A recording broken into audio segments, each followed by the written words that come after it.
A very blessed Lenten season to you. We've entered into this time of fasting, almsgiving, and prayer. And there's a form of prayer that's very popular during Lent. It's called the Stations of the Cross. Now, you can pray the Stations of the Cross anytime you want, but it's particularly appropriate during the season of Lent. In Jerusalem, there is a street called the Via Dolorosa, the Sorrowful Way. And according to some people, that's the way that Jesus would have gone from Pilate to Calvary. And over the centuries, there were these chapels that emerged along this way of the cross. In the Middle Ages, the Franciscan missionaries went to the Holy Land. Eventually, they returned, and eventually travel there became even more difficult, so people would no longer be going there and walking in the footsteps of Jesus. But these missionaries came back and they would set up in the churches these stations of the cross so that people could spiritually follow in the footsteps of Jesus.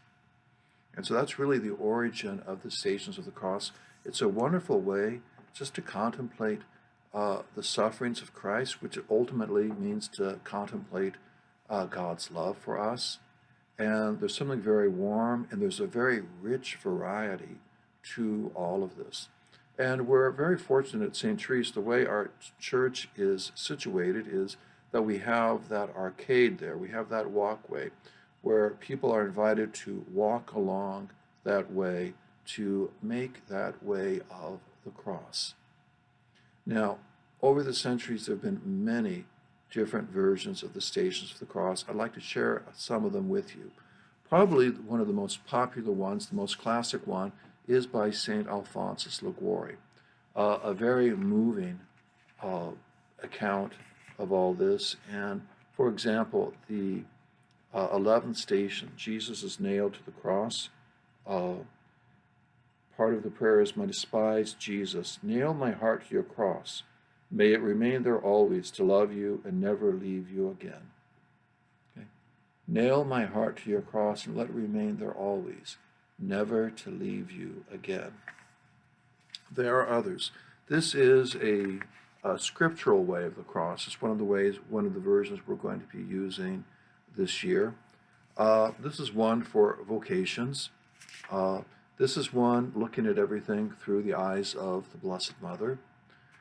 This is one for children, all right? This is one, it's called Everyone's Way of the Cross. It was written by a Catholic deacon, and I remember as a junior in high school going to St. Thomas More Parish for Stations of the Cross in Lent, and I was so touched by these Stations of the Cross, by these meditations. It's something that really has resonated with me. It's something that's helped give me some strength through the years. So, for example, the 5th station, Simon helps Jesus.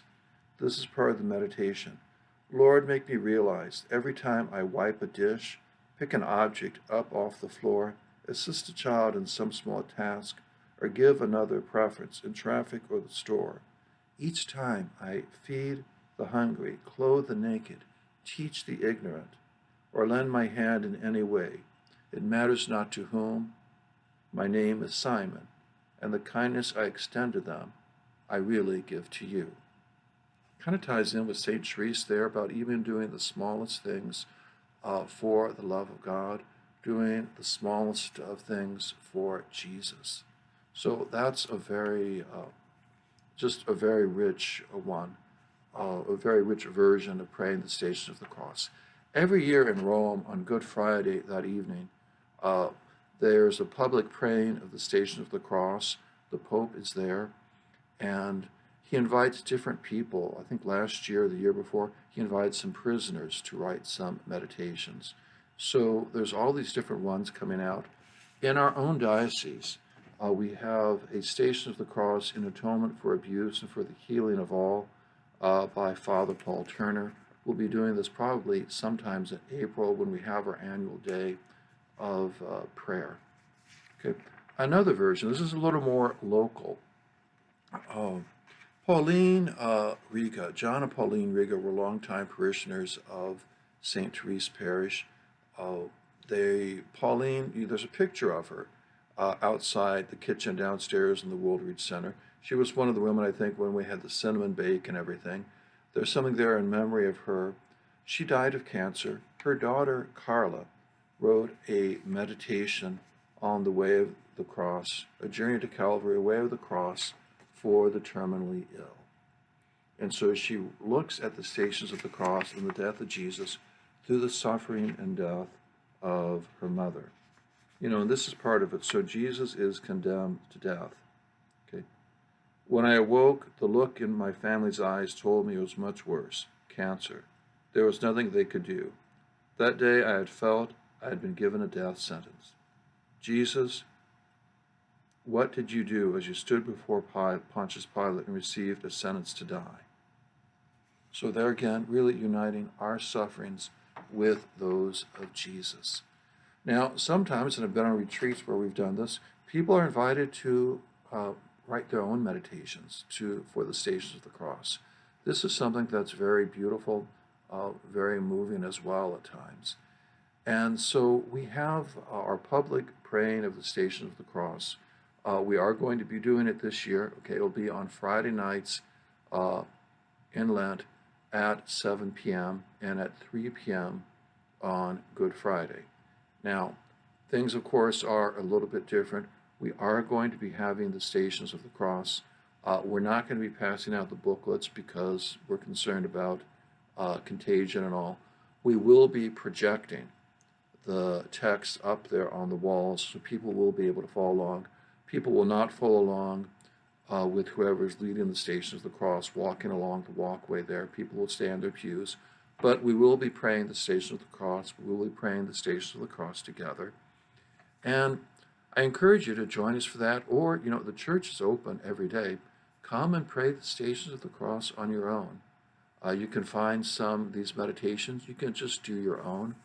I remember one time as a young priest, I'd been ordained less than 2 years, and there were some big challenges just going on at that point.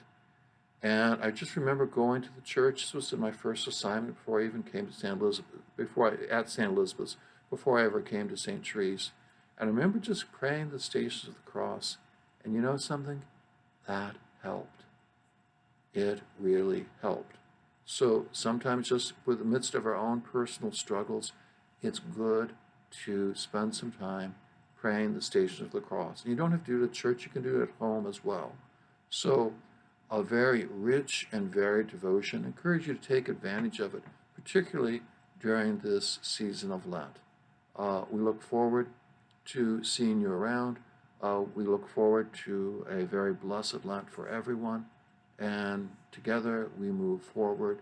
Together we journey with Jesus through this life, through his death, into the new life of the resurrection, into the new life that Jesus wants to share with all of us. Thank you for joining me today. God bless you all.